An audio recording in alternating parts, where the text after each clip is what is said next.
Hey, welcome everybody. It's Mr. Reality, and I'm joined by psychic medium Liz Cross. Liz, it's great to talk to you. How are you? Oh, very well. Thank you. This is exciting. I love fairy tales. Yeah, so one of your readers, and if you're interested to listen to other stories that Liz posts that are not on YouTube, go to patreon.com/remote viewing and beyond. As a patron, you can go ahead and request a probe. So someone requested a probe of fairy tales, which got my mind thinking about do the do the entities that are created in fairy tales as thought forms, can we talk to them? Are they still there? What are they like? What was their inspiration? So maybe we could talk to different authors of different fairy tales and find out what their idea was and how their thought forms live on beyond them. What do you think of that? Okay, yeah, I think it's great. So the first one that I think I want to cover, which is probably the most well-known fairy tale, is Cinderella. Oh, yeah. And the author is actually, it's a 1697 author named Charles Perrault. Here, I can pull him up. And then his story was adopted by the Grimm brothers, and the Grimm brothers wrote a lot of different stories that we now have in our popular culture. But can we bring forth the energy of Charles Perrault and talk to him? Yes. Oh my gosh, I love Cinderella. And so he is here with us, a fantastic story writer in his own right. What does he think about the longevity of his storytelling? He's amazed by it, actually. It's gone farther than he ever anticipated. He is truly humbled, he says, by the experience of still being the one who authored Cinderella. And what does he think of the mystique around Disney and surrounding one of his characters? What do you think about Disney? Well, I mean, it was Disney obviously pushed it out there big time, but the current state of Disney, he's not happy with. He says they're distorting the original works of art, the original writings, and they're sort of filling in the blanks themselves. He believes in his personal thoughts, feelings, and opinions, not mine, not Mr. Reality's. He believes that they should be left alone, that they should be presented as they were written all those hundreds of years ago. He said that's very important historically. It's hard to adapt the reality of living in the 1700s for people today. And so, who was the inspiration behind the fairy godmother, behind the wicked stepmother, the stepsisters? Was that his own family? Oh, who was the fairy godmother? That was his own mother, the fairy godmother. Oh. Yes, the fairy godmother was his own mother because she seemed to have a way of just coming in and making everything all right. And he, right, but now we have to ask, who was the The wicked? wicked stepmother. That was his wife. Oh my. How about Cinderella? What about Cinderella? His sister. Aw. What And of other course the stepsisters, they were horrendous. Ooh, he based those. What? Seems like he may have based them off of some children he knew. He knew these children and he thought they were horrid, like despicable girls. not They his were own, but very around the neighborhood? right. I don't know who these girls were, but they very much behaved in that way. I feel like he came from quite a well-to-do kind of existence, Okay. and his wife very much was very classist and very would look down her nose at others. And so, let's take the original tale of Cinderella. What does he think is missing from today's modern version? Cars. Can you Instead of the expand on horse, that? right? Instead of the horse and carriage, right? It's cars. So that's the only change he would make. He wouldn't change anything else. Well, I wanted to bring in the let's see, the brothers Grimm, two German academics who took a lot of these old stories and sort of gave a modern spin on them. And I wonder if we can bring in Jacob and Wilhelm, the brothers Grimm, and ask them about their adaptation of like Snow White and the Seven Dwarfs. Okay, so I have them both here. Was it hard to work with your brother and being an author, or did you guys get along really well? Was it hard to work with your brother and being an author? No, no, they actually they worked very well together. They always used to reenact stories, write stories, make up things from the time that they were little. Did they have any original stories? I don't know enough about them, or did they just have a vast library that they looked at and then readapted those stories from folklore and other tales? They had lots of original stories. But they just they didn't have a lot of confidence in their work a lot of times. They preferred the works of others. Did they have a favorite tale that they worked on together or collaborated on? They had lots of favorite tales. They're showing me, and I'm saying, what are you showing me? Because they're showing me something about a little boy, and I'm like, what is this little boy? And it's almost like what and they're in the woods, and then a little girl. They're in the woods. Hansel and Gretel? Oh, of course. I'm like, I know this. I know this. Hansel and Gretel. Yeah, they like that one. Yes, sorry. And what was their what motivated them to do this work? Because it's very painstaking, laborious, studying a lot of folklore, decoding it. What drove them? Oh, well, they loved it. They absolutely loved it. They loved creating stories. They were paid quite well to do this as well. Oh, really? Um, sorry. Oh, Well, yeah, because what I'm getting is they would be reenacted into some sort of, like story time or plays or like little skits and things like that. And people would pay to see them. Not very much money, but they would still, they would make money and people would commission them. They mainly got commission.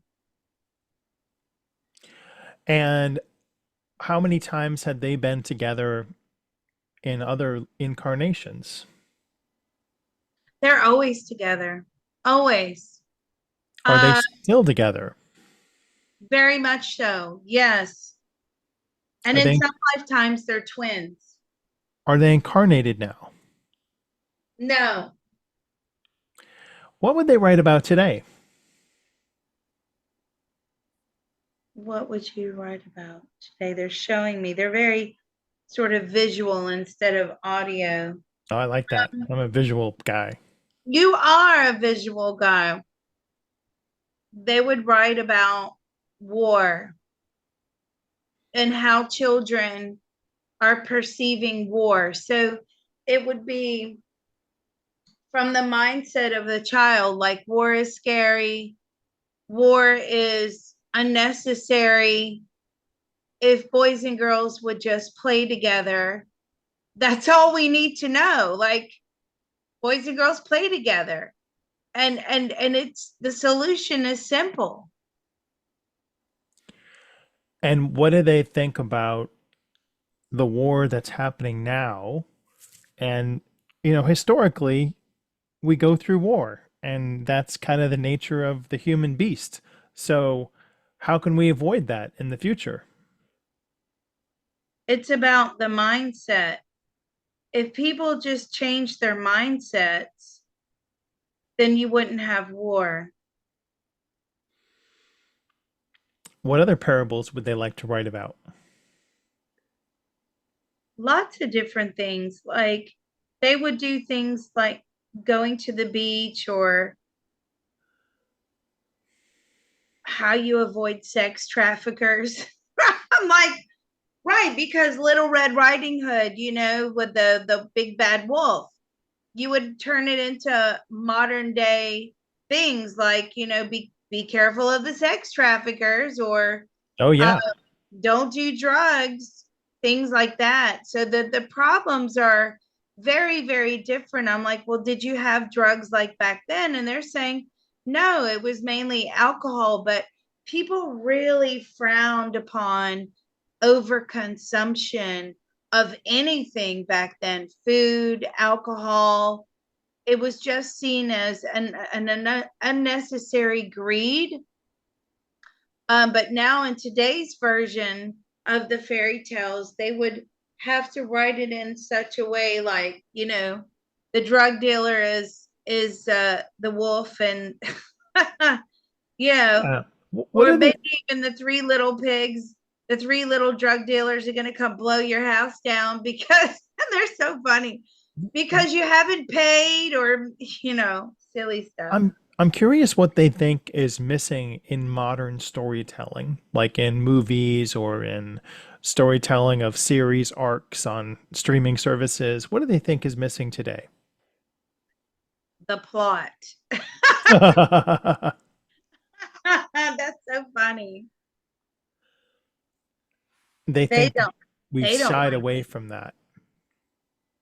We're losing the art of storytelling, and that's a real problem. And that goes back to our author of Cinderella, which is why if we're losing the art of storytelling, that it's even more important to maintain and keep these stories intact, right?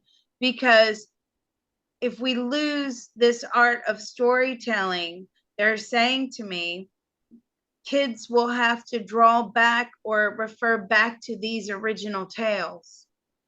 Have they ever met each other? Charles Perrault and the brothers Grimm?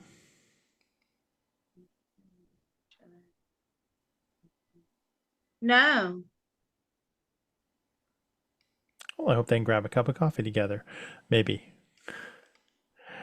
How about this is sort of the tale of Little Red Riding Hood, came from a Chinese poet, Huang Zing, many, many centuries ago. And there's some debate as to what story originally it was.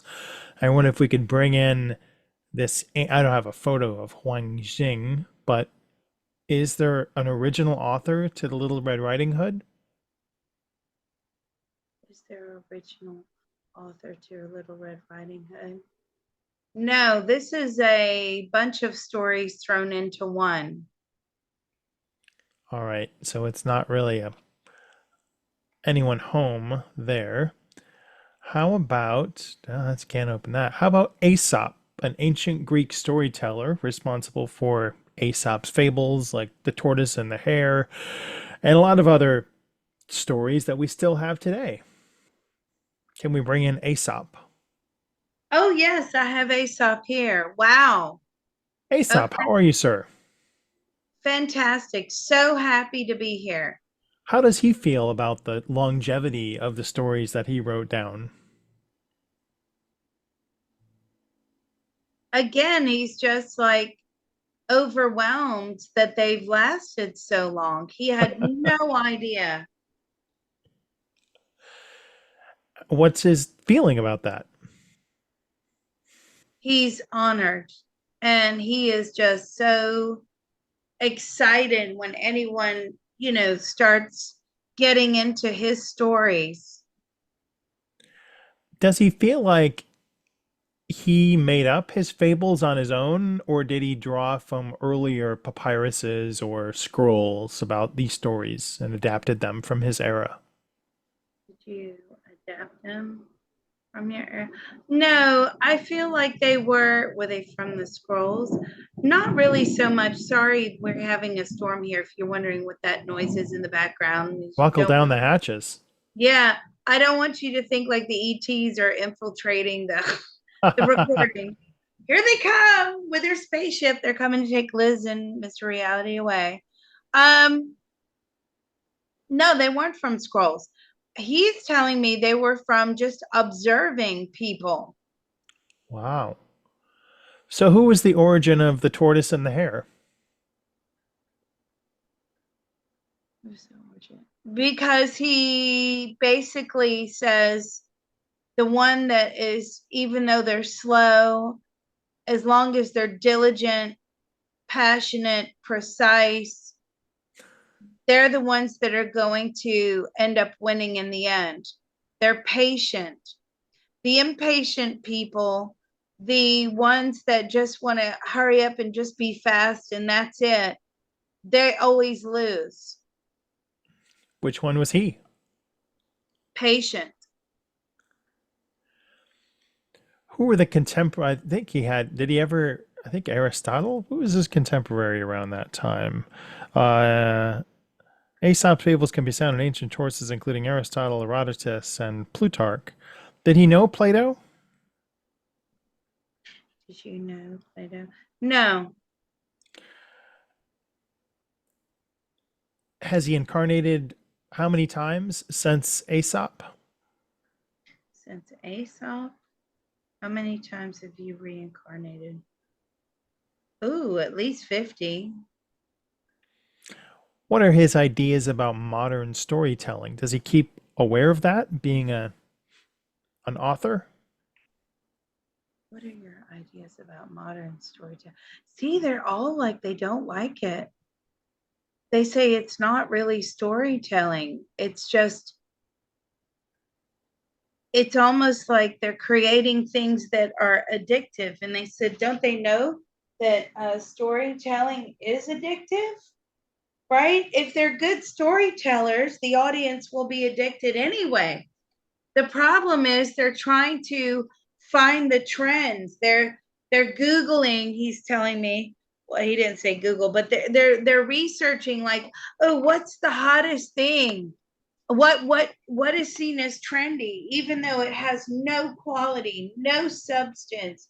Maybe it has somebody that's trending at the moment, right? But as far as like the good old-fashioned storytelling, it's pretty much lost. Now, there are people out there, he says, that are excellent storytellers, but because they're not playing to the masses and creating like trending things, which are so off the wall. It's like we're no longer observing modern man and everyday life form.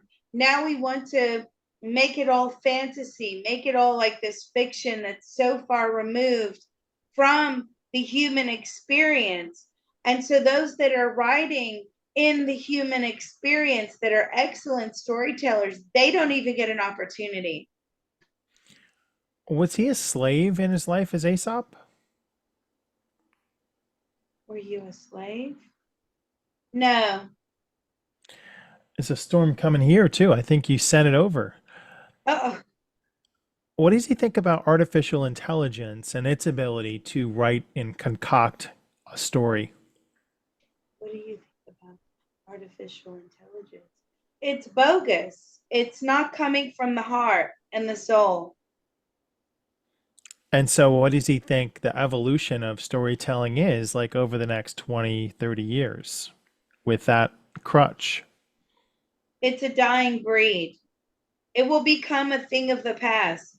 People are going to lose the ability to write down storytelling, right? They're losing the ability to actually write coherently Wow. on a mass scale. Okay. And we can all see that. Like, I understand what he's saying. We are losing the ability to communicate by writing. You only have to look at these blogs, it has to be so short, so concise, and oftentimes it's misspelled, bad grammar.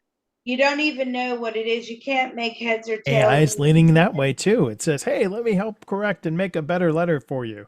It's starting to rear its head in even letter composition online. So let's ask him, what do you think about AI actually like correcting and editing? No, see, he disagrees with it. It doesn't come from the heart. Even when you're correcting, even when you're proofing, even when you're rewriting, the painful work that writers and storytellers go through, right? They have to find a way to perfect their story. You're no longer going to create experts in storytelling. I wonder if we can bring in, let's ask Hans Christian Andersen, another Danish writer and poet. The ugly duckling. Yeah, what did you think about the longevity of his stories? It's his most prized work. It's his legacy that he left here. He's so fascinated that people actually even think or study him today. Is that humbling? Very. So, what does it do to the evolution of your soul path when you leave a lasting, legacy or stone or mark on society? Does that help you?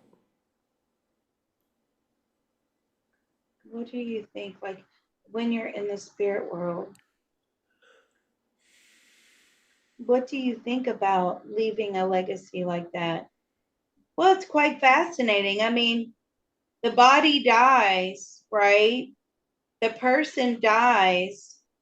The character that the soul is playing in that lifetime passes away. So you have to find some way to leave something behind, he says. And even the ancestors, our ancestors just become a distant memory. And I'm saying that whole thing about your name being spoken on the earth plane, are you actually notified in spirit? And he says yes. So he gets a Twitter alert when he gets notified or mentioned. That's really funny, because there's always the thing, well, your body dies on the earth plane, and then there comes a point where your name is no longer spoken on the earth plane. And he's saying that's very, very true. And so, does it help lift up his soul in any way or allow him to transcend or ascend along the soul path if your name has legacy associated with it? It makes you more, according to him, he says for him, it makes him more determined to make something of himself in every lifetime. Has he incarnated since Hans Christian Andersen in the 1870s? He has. What did he do with that lifetime? He was in World War II and he died young. He hasn't been back since. And does he feel like the stories that he wrote were inspired? I guess, did he ever see a mermaid in real life, or did he just hear tales about a mermaid from The Little Mermaid? Did you ever see a mermaid in real life? No, but the sailors would always talk about they saw mermaids. I wanted to know if I could bring in Theodore Geisel, popularizing Yay! every single Dr. Seuss and story afterwards. The great Dr. Seuss, also known as Theodore Geisel, and his books are still sold today and very well received. How's he doing? Oh, he is so happy to be here.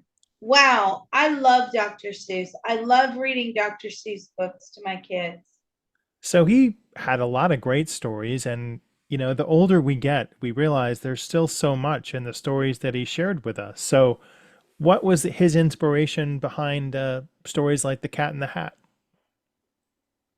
It was all about trying to get kids to read, making it fun through rhyming, and keeping them engaged.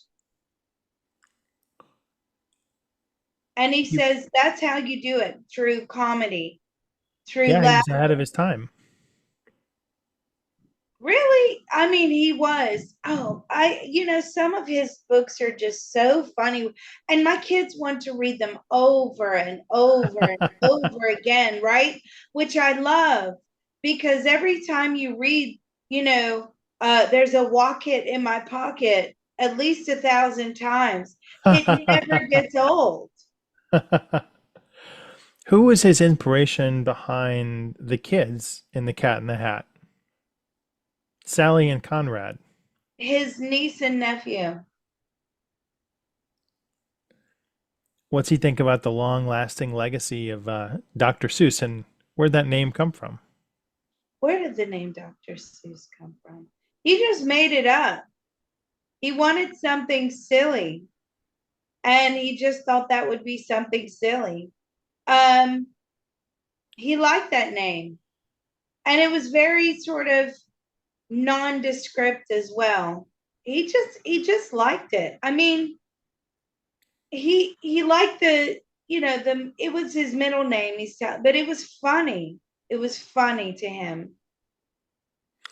And did he feel like his stories would have the continuity of time? Do you have any other inspirations from other folk tales in the past? He honestly did not think that his stories would be around this long. Um, he read all the stories like Hansel and Gretel.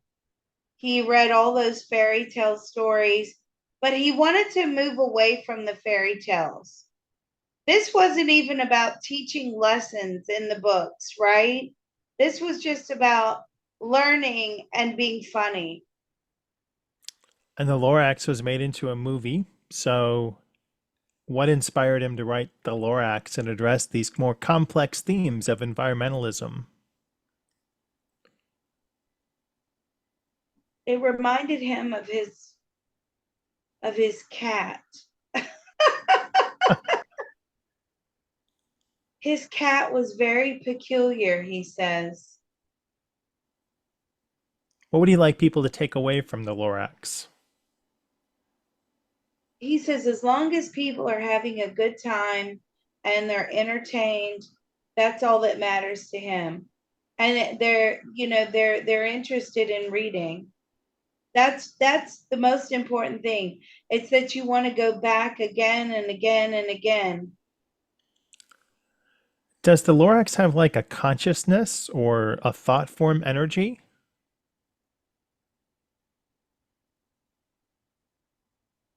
It does. Let's talk to the Lorax. Okay. All right. What would you like to know? What trees do you speak for? What trees do you speak for? All trees and all things nature. What's he think about the present society that we live in, or are turning away kind of from nature into more urbanism? It's destruction. It's destructive. And the problem is, he says, you'll all realize when it's too late, and then you will have hit a point of no return, right? So you can't just go back and grow a tree and expect it to be, a forest or a jungle. You can't just do that overnight. Oh, I know, we'll fix this problem. I know, we'll just plant 1,000 trees, right? It takes years to cultivate a forest, and we're just destroying it. And I want to ask Theodore Geisel if he is connected with that thought form energy of the Lorax or any of his other characters on the other side. No, he cannot see that from where he is in the spirit world. So how does the Lorax consciousness exist versus where Theodore Geisel's consciousness exists? Can you explain that for us? Because he is a soul and the Lorax is just a thought form. So thought forms just tend to float around. They pick up energy, they lose energy. Eventually, they lose all the energy and they just dissipate. Whereas the soul, it can lose the body, but it cannot be broken down any more than just, its most basic form. Whereas a thought form can expand, it can shrink. Let's bring in the thought form Pinocchio. Okay. What's Pinocchio think about our society as a thought form? We're a bunch of liars and manipulators. It's interesting that judgment would come from a puppet. Is the puppet judging us as a puppet or as a thought form or as a real boy? Really? Yeah. That's funny. As a thought form, but of course the message in Pinocchio was that, you don't lie because, nothing good comes out of lying. That is totally lost today. People actually don't care. They're, they're very dishonest. He's saying, like, back when this was written, people worried about telling lies, right? Not They anymore. It's all right, lies out there. and using and abusing and manipulating. It depends why you're telling the lie, but it's just such a dishonest existence nowadays. So if we can bring in the soul of Carlo Collodi, who was the author of Pinocchio, how attached to Pinocchio's ideas of the society is filled with liars come from Carlos Collodi?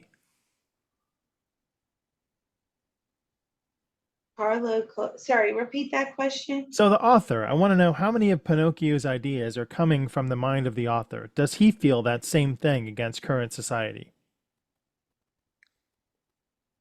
No, because he's saying this is evolution. So the thought form can have differing ideas and takes on its own consciousness and is not tethered to the mind of its owner. That's fascinating. No, not necessarily. No, definitely not with Pinocchio, because the soul has moved on for Carlo Collodi, but Pinocchio, the thought form, is still pretty much in its original state. How did he come up with that idea?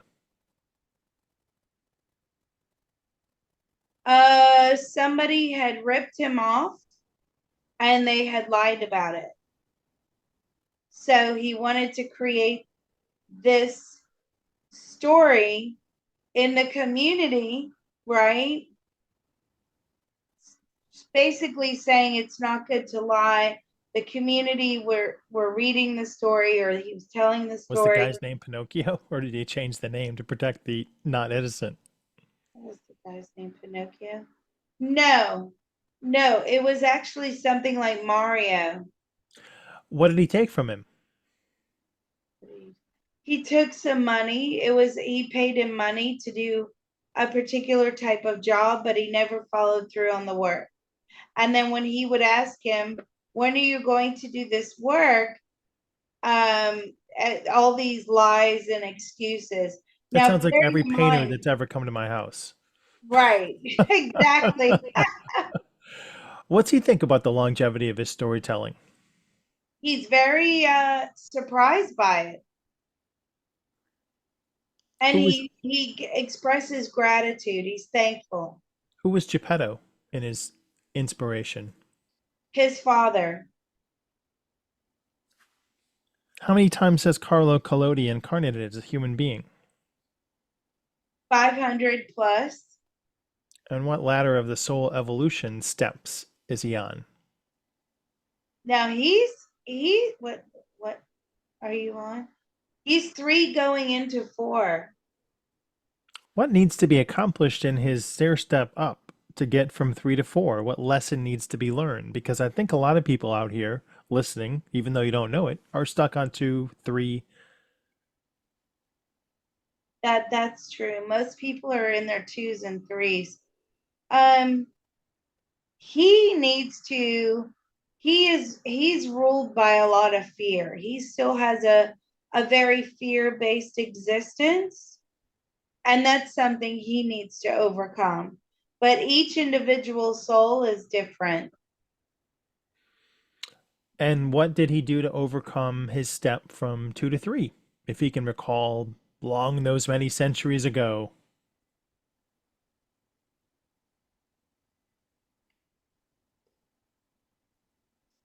Finding his self-worth and his happiness. If he could change one thing about the story now, go back and make an edit, what would he want to do? Make Pinocchio's nose longer. What's he think about current society and the lack of value we put on telling the truth nowadays? It's dreadful. He doesn't like it at all. How can But we he's gonna have to come back into it and learn how to have a life around it. how can we change it and live with it? Well, you change it by being honest, which I think, we are, right? But will that have a knock-on effect? Yes. If society works hard at being honest, then other people will admire that. They'll want to be honest too. He's saying people have lost values, they've lost morals. Does he see that tide turning to the good or more towards the direction of lack of morals, less honesty? Lack of morals, less honesty, and every man for himself.